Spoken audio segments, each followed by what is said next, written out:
नमस्कार, मुंबई के तारदेव इलाके से मैं Sohit Mishra city express show लेकर आपके सामने हाजिर हूँ। शो की हम शुरुआत यहीं की खबर से करेंगे जहाँ पर हम मौजूद हैं। दरअसल तारदेव इलाके में शनिवार सुबह ये जो मेरे आप बाईं तरफ इमारत देख रहे हैं जिसमें बिल्कुल लाइट नहीं है, ये 20 मंजिला इमारत है। यहाँ पर आग लगने के कारण 6 लोगों की मौत हो गई जबकि कई घायल हो गए।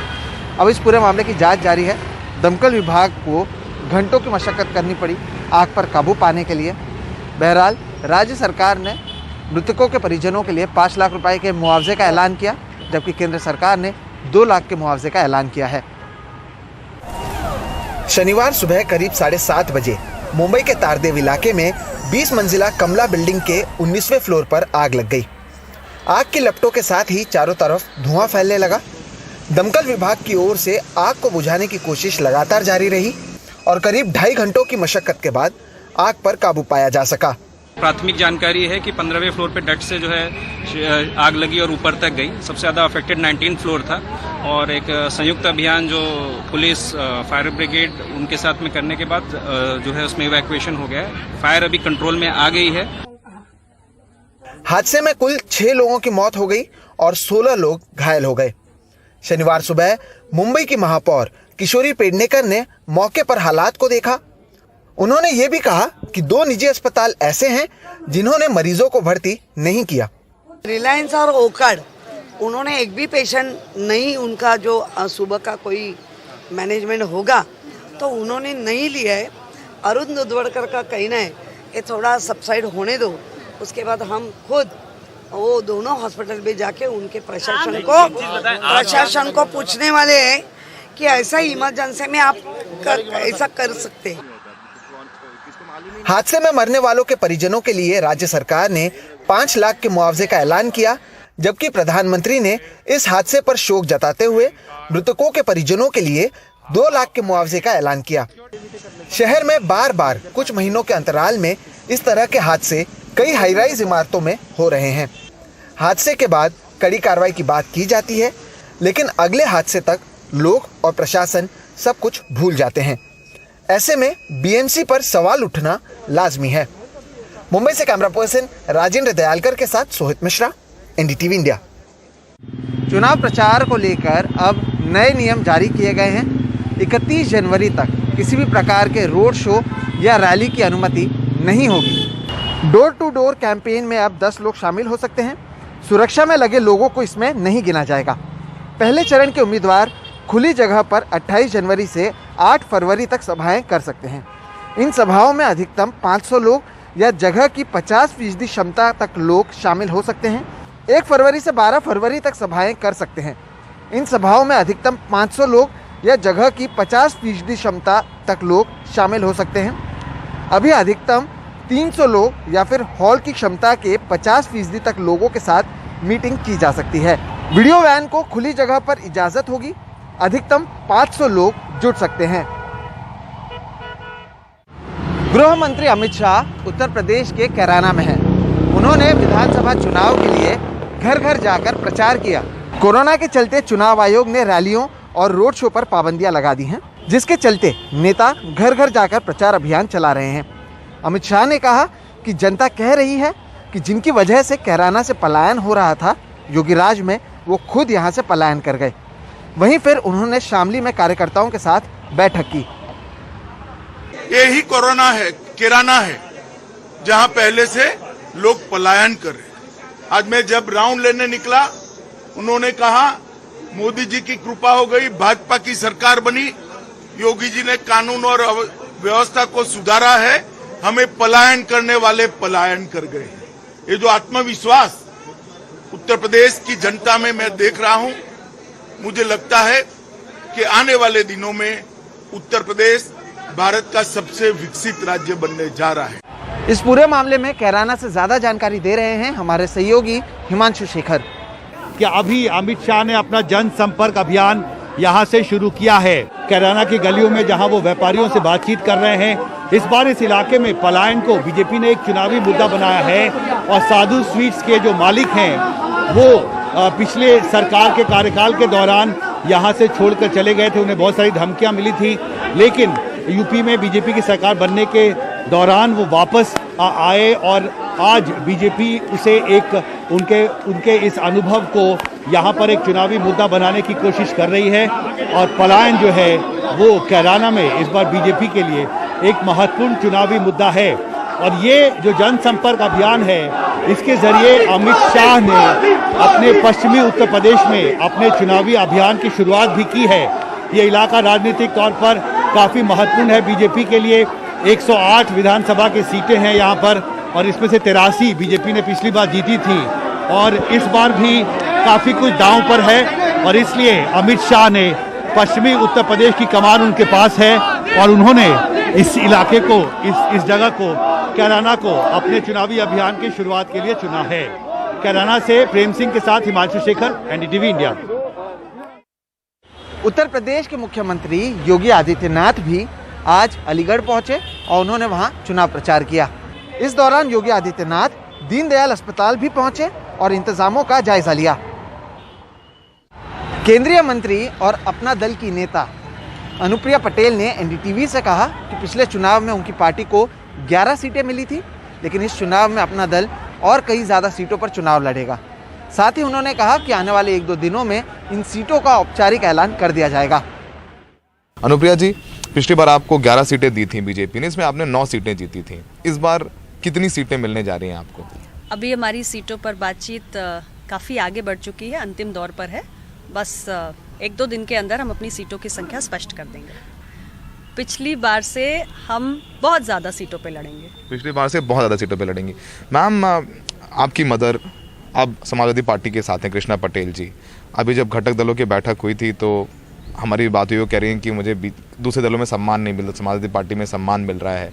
और जो एक वोट बैंक है, जो कुर्मी वोट बैंक, उन्होंने कहा कि हमारी लड़ाई उस वोट बैंक के लिए है और आप उनके साथ धोखा कर रही हैं, उनका ये आरोप है। देखिए, ऐसा है, मेरे पिता डॉक्टर सोनेलाल पटेल जी ने अपना दल का गठन किया था सन 1995 में। मेरी पार्टी ने कभी भी उन सिद्धांतों के साथ समझौता नहीं किया है। आप अपना दल का इतिहास उठाकर देख लीजिए।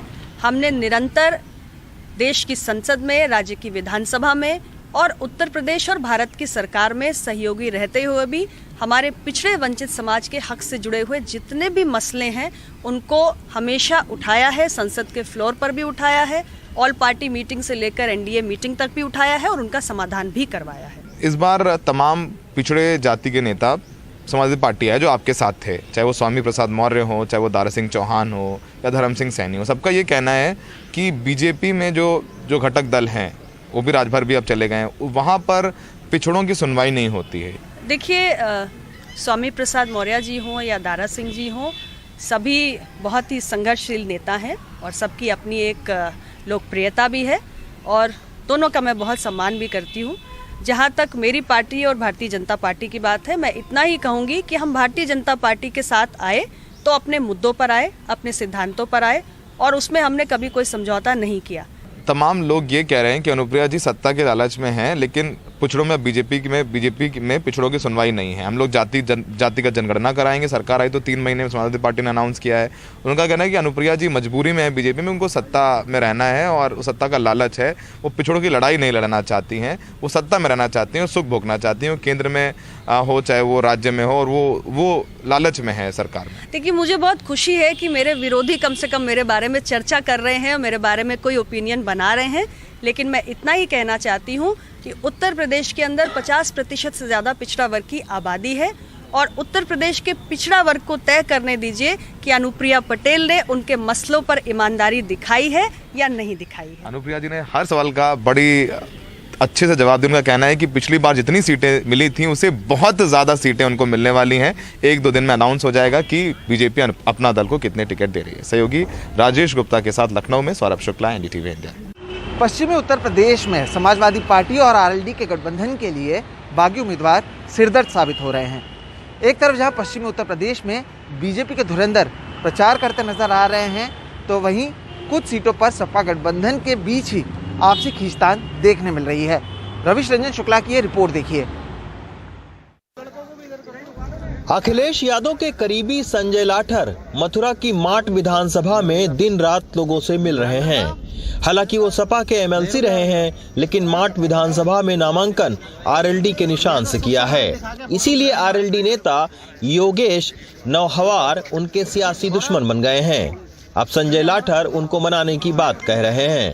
संजय जी, आरएलडी का उम्मीदवार माना जाए कि समाजवादी पार्टी का उम्मीदवार माना जाए? हम दोनों के संयुक्त प्रत्याशी हैं। लेकिन नामांकन आरएलडी के भी योगेश जी ने भरा है, वो कह रहे नहीं है अभी हम आरएलडी के हैं। नहीं, ऐसा नहीं है। हाँ। योगेश जी को फार्म मिला था, ए भी फार्म मिला था, लेकिन माननीय जयंत चौधरी जी ने ए भी फार्म बदल के मेरी पत्नी के नाम दे दिया है। चूंकि उसको बाद में फार्म दिया गया है और उस पर लिखा गया है इसकी जगह इसको दिया जाता है, तो मेरी पत्नी को दे दिया है और 1-2 दिन बाद वो वापस ले लेगी, मैं ही हूँ।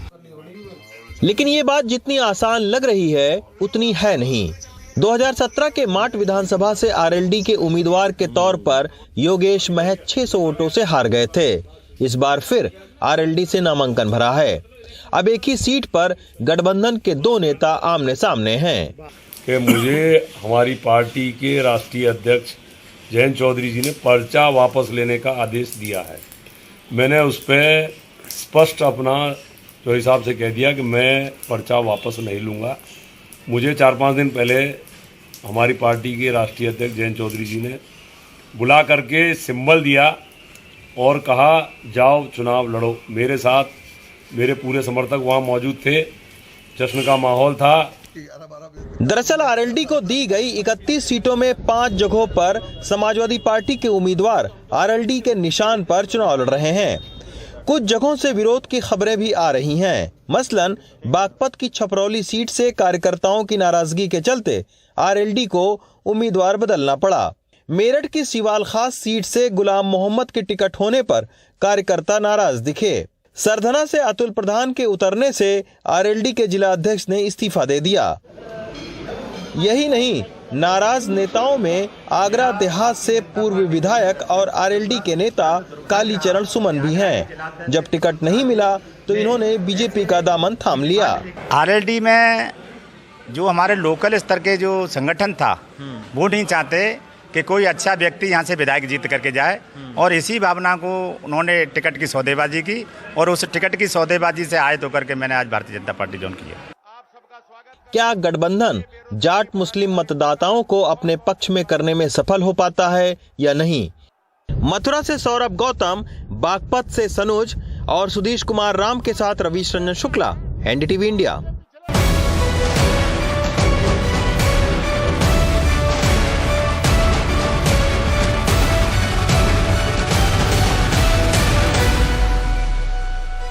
पंजाब में आम आदमी पार्टी के मुख्यमंत्री उम्मीदवार धुरी से चुनाव लड़ने वाले हैं। हमारे सहयोगी शरद शर्मा ने धुरी जाकर वहां का चुनावी माहौल जानने की कोशिश की। मुख्यमंत्री उम्मीदवार और धुरी से चुनाव लड़ने की घोषणा के बाद भगवंत मान पहली बार रविवार को धुरी पहुंचेंगे।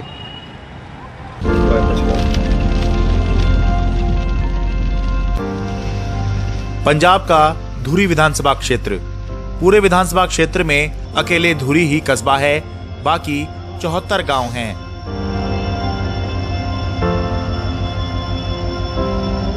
ये उसी संगरूर का हिस्सा है जहां से 2 बार आम आदमी पार्टी के मुख्यमंत्री उम्मीदवार भगवंत मान सांसद का चुनाव जीते हैं। 2014 और 2019 में लोकसभा चुनाव के दौरान भगवंत मान ने धुरी इलाके में अच्छी बढ़त बनाई थी, लेकिन 2017 विधानसभा चुनावों में ये सीट आम आदमी पार्टी करीबी मुकाबले में कांग्रेस से हार गई थी। धुरी के मशहूर सदर बाजार में हमने जानने की कोशिश की कि वीआईपी सीट बन चुकी धुरी के दिल में क्या है। आम आदमी पार्टी का ज़्यादा सपोर्ट है जी।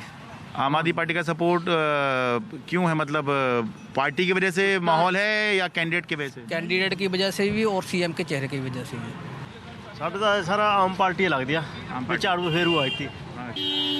आम आदमी पार्टी। पार्टी के हिसाब से वोट डालने की सोचा या कैंडिडेट के हिसाब से? पार्टी के हिसाब से। सीएम ना साडा धुरी तो हो रहे हैं तो सानू शायद कुछ फायदा होएगा इस बार, दैट्स वाई ਆਮ ਆਦਮੀ ਪਾਰਟੀ ਜਿਨ੍ਹਾਂ ਨੇ 5 ਸਾਲ ਕੰਮ ਕੀਤਾ ਹੈ ਗੋਲਡੀ ਬਾਈ ਨੇ ਕਾਂਗਰਸ ਪਾਰਟੀ ਵੱਲੋਂ ਉਹਨਾਂ ਨੂੰ ਵੋਟ ਪਾਉਣ ਦਾ ਹੱਕ ਹੈ। ਜਿਨ੍ਹਾਂ ਨੇ 5 ਸਾਲ ਲਗਾਤਾਰ ਦਫ਼ਤਰ ਖੋਲ੍ਹਿਆ ਤੁਰੀ 5 ਸਾਲ ਕਦੇ ਦੁੱਖ ਸੁੱਖ 'ਚ ਖੜੇ ਨੇ ਜਦੋਂ ਮਰਜ਼ੀ ਦਿਨ ਰਾਤ ਉਹਨਾਂ ਨੇ ਅੱਧੀ ਕੀਤੀ ਹੈ। ਗੋਲਡੀ ਯਾਨੀ ਕਿ ਕਾਂਗਰਸ ਸਾਡੇ ਹਿਸਾਬ ਨਾਲ ਦਲਵੀਰ ਸਿੰਘ ਗੋਲਡੀ ਨੂੰ ਵੋਟ ਪੈਣੀ ਚਾਹੀਦੀ ਹੈ ਕਿਉਂਕਿ ਉਹਨਾਂ ਨੇ ਹੀ ਕੰਮ ਸਭ ਤੋਂ ਵੱਧ ਕਰਾਏ ਨੇ। ਧੰਨਵਾਦ ਸਿੰਘ ਤੋਂ ਬਾਅਦ ਜੇ ਕਿਸੇ ਨੇ ਕੰਮ ਕਰਵਾਏ ਨੇ ਤਾਂ ਦਲਵੀਰ ਸਿੰਘ ਗੋਲਡੀ ਨੇ ਕਰਵਾਏ ਨੇ, ਹੋਰ ਕਿਸੇ ਨੇ ਕੰਮ नहीं करवाया। ठीक है, मतलब कांग्रेस को तुसी वोट पाना चाहिए। हाँ जी हाँ।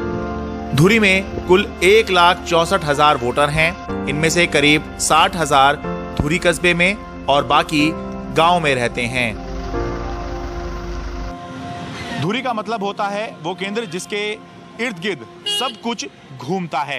तो अब धुरी विधानसभा के लोगों को तय करना है कि क्या वो पंजाब की राजनीति की धुरी बनना चाहेंगे। धुरी से अपने कैमरा सहयोगी अश्विनी मेहरा के साथ मैं शरद शर्मा, एनडीटीवी इंडिया।